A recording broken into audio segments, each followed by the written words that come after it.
안녕하세요. 저런니 문희정입니다. 상담소 변지우입니다. 네. 저희가 지난번에 이제 백수 시절의 얘기도 해봤고 또 합격했던 이야기 경험들도 여러분과 함께 나눠봤는데 지난번에 저런이가 과제를 하나 내주셨잖아요. 네. 과연 이 백수 시간 동안 그러면 무조건 책상에 앉아 있어야 되나요? 뭘 열심히 해야 되나요? 도대체 어떤 걸 하면서 이 백수 시간을 보내야 할까요? 네. 대한 건데 사실 이론적인 건 너무 쉬워요. 내가 하고자 하는 시험 준비를 열심히 하고 그리고 백수지만 정말 규칙적으로, 왜 백수가 과로사 한다고 하잖아요.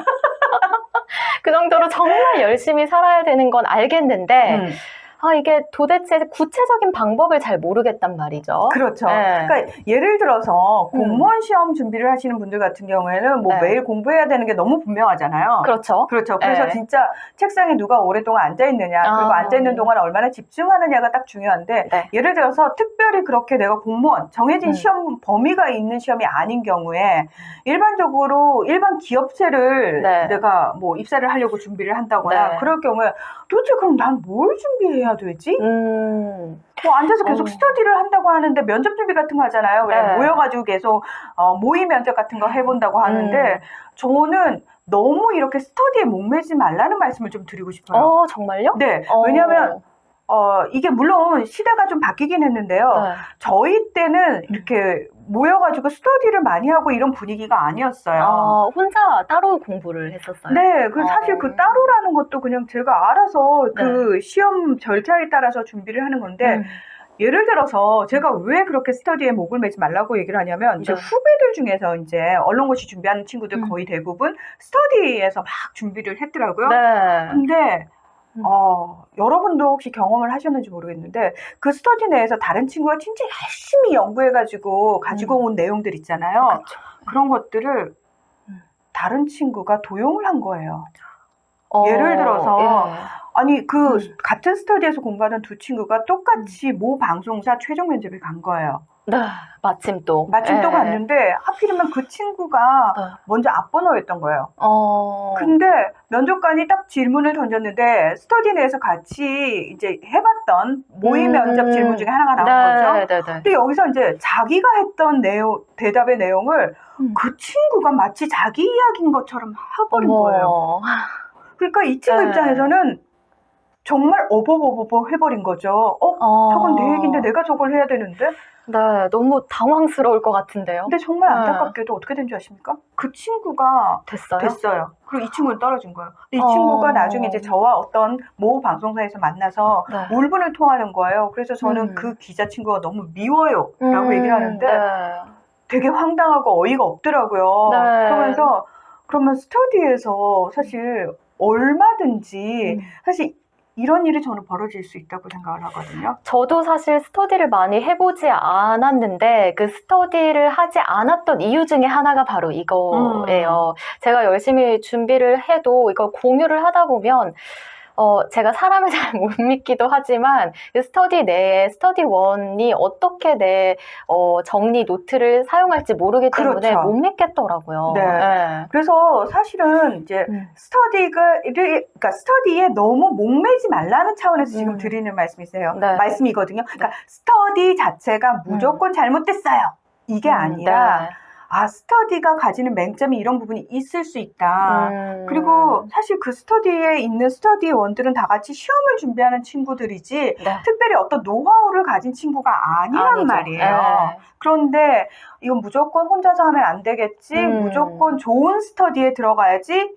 라는 식으로 마치 그 좋은 스터디에도 사실 들어가는 게 되게 힘들다는 얘기 들었거든요. 스펙이 필요하고 내가 아무나 안 받아준다면서요. 맞아요. 예를 들면은 어떤 좋은 방송사에 1차, 2차 정도까지는 합격해야 된다라는 조건이 붙기도 하거든요. 그러니까요. 근데 보세요. 내가 지금 시험에서 떨어지는 것도 상처인데 하다못해 스터디에 내가 지원을 했는데 당신 스펙 가지고는 우리 스터디에 받아줄 수 없어요. 그럼 사람이 또 상처를 받고 또 위축된단 말이죠. 맞아요. 근데 여러분 상식적으로 보세요. 같이 준비하는 사람들 사이에서 그 사람이 저 방송사에 또는 저 언론사에 1, 2차 더 갔다라는 게 무슨 의미가 있나요? 그러면 최종에 붙은 친구들은 1, 2차나 최종에 가장 많이 갔던 사람들이 올까요? 아니요. 그건 또 그거하고 아니에요. 전혀 네. 상관이 없다는 겁니다. 그러니 저는 뭐 스터디에 목매는 거 절대 반대고요.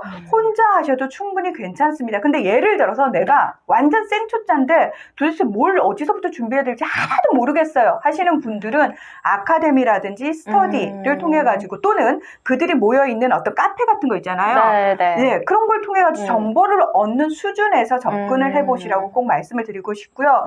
본인만의 어떤 특수한 노하우나 특수한 이야기들 있잖아요. 어차피 최종 면접에 가서는 굉장히 색다른 이야기를 하는 친구한테 면접관이 혹할 수밖에 없거든요. 물론 그게 본인의 이야기여야지만 또 진정성이 전달이 맞아요. 되는 거기 때문에 사실은 그런 걸 가지고 있는 친구들은 특히나 더더욱 많은 사람들이 이렇게 보는 곳에 제가 이런 얘기를 하려고 하는데 괜찮을까요? 라는 걸 올리지 마시라는 말씀 꼭 드리고 싶고요. 그러면 저 혼자서 뭘 해야 되나요? 저는 그냥 모든 일상이 다 내가 취업 준비를 하는 시간이라고 생각을 하시면 될 것 같아요. 예를 들어서 반드시 취업에 도움이 되는 책만을 읽는다? 마치 딱 정해진 명작 100선 이런 게 아니고 어떤 책을 읽든 간에 그 속에서 지혜를 얻기만 하면 되거든요. 단 한 권을 읽더라도 맞아요. 그 속에서 한 장만 읽어도 맞아요. 사색을 하는 게 더 중요하단 말씀이죠. 그렇습니다. 그리고 드라마를 보더라도 같이 드라마를 보더라도 그 드라마 속에 나오는 대사 한마디를 가지고도 굉장히 여러 가지를 생각할 수 있거든요. 맞아요. 그리고 같은 드라마를 봤는데도 나중에 얘기를 해보면 그런 장면이 있었어? 라고 하는 경우 아마 다들 경험해 보셨을 거예요. 이거는 그 심리학자인 융이 얘기한 동시성의 원리이기도 한데요. 사실은 세상에 접하는 모든 것들이 다 나중에 나한테 다 필요로 하는 것들일 수 있어요. 다만 우리가 그런 생각 자체를 안 하고 살기 때문에 다 놓치고 사는 거거든요. 마치 슬럼독 밀리어네어처럼 이 꼬마애가 예전에 그냥 경험했던 것들인데 퀴즈쇼에서 다 연결되잖아요. 근데 이게 동시성의 원리인 거예요. 근데 그게 영화여서 영화 속에 그 꼬마만 특별한 캐릭터라서 그런 거지 아니요. 여러분의 일상도 그럴 수 있다라는 생각을 저는 하셨으면 좋겠어요. 그래서 일상 속에서 만나는 모든 것들에 대해서 다 열려 있으시라고 말씀을 드리고 싶고 여기서 말하는 열려 있음이란 여러분의 생각이 열려 있음이라고 저는 꼭 말씀을 드리고 싶어요.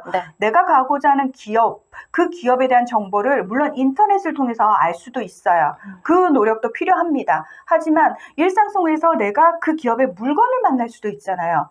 그 물건을 만났을 때 나는 어떤 생각을 하고 주변 사람들이 어떤 반응을 보이든지 그런 부분과 관련해 가지고도 생각을 평소에 해둘 필요가 있다라는 겁니다. 그럼 뭐 방송사를 지원하는 분들은 그 원하는 방송에 뭐 방송 프로그램을 보면서 사색을 좀 해보는 것도 도움이 많이 되겠네요. 그렇죠. 그러니까 누가 하는 말을 통해서 그 프로 그냥 재밌던데요. 또는 어떤 평론가나 저널리스트가 써놓은 그 프로그램에 대한 평가를 읽는 것도 좋지만 그거는 그분의 생각이고 여러분의 생각이 아니잖아요. 그래서 예를 들어서 나는 이 방송사에 가고 싶은데 또는 이 언론사에 가고 싶은데 여기에 기사나 여기에 방송을 보는 것과 타 방송사, 타 언론사의 방송을 보고 기사를 보는 것 이걸 어떻게 내가 비교할 수 있을지에 대해서도 계속 생각이 열려 있어야 된다는 거예요. 단순히 좋다, 나쁘다를 떠나서 그 한 발 더 나가서 어떤 점이 더 좋고 어떤 점이 개선됐으면 좋겠다라는 것까지 내가 어떻게 보면 비평가의 입장에서 프로그램을 봐두는 것도 이제 방송사를 지원하는 분들께는 도움이 되겠네요. 그리고 본인이 그 방송을 제작하는 사람이다. 또는 내가 그걸 취재하는 사람이다. 그러면 나는 이 보도에 있어서 이 방송에 있어서 어떤 부분에 중점을 뒀을까? 내가 접근하는 시각하고 저 사람은 이런 부분이 다르네? 왜 다를까? 그러니까 이게요. 그냥 너 취업 준비한다더니 TV만 보고 있냐? 또는 신문만 보고 있냐? 또는 인터넷 기사만 보고 있냐? 엄마 저 지금 준비하는 중이라고 얘기할 수 있다라는 거예요. 충분히. 네, 그걸 그냥 일상적으로 하시기 바랍니다. 정해진 어떤 스터디 매뉴얼에 따라서 하지 마시고요. 그냥 일상적으로 하시기 바랍니다. 어떻게 보면 덜 괴로울 수도 있겠어요. 맞아요. 예, 그냥 편하게 하시면 되니까. 예. 꼭 의자에 붙어있는 시간만으로 합격이 결정되는 거 아니라는 거. 네. 좀 도움이 되셨으면 좋겠네요. 네, 그리고 저희가 또 미처 생각하지 못한 직종에 도전하시는 분들이 또 궁금한 분들은 또 궁금점이 있으신 분들은 메일 주소나 댓글로 남겨주시기 바랍니다. 네, 저희는 다음 시간에 다시 찾아오도록 하겠습니다. 함께해 주셔서 고맙습니다. 고맙습니다.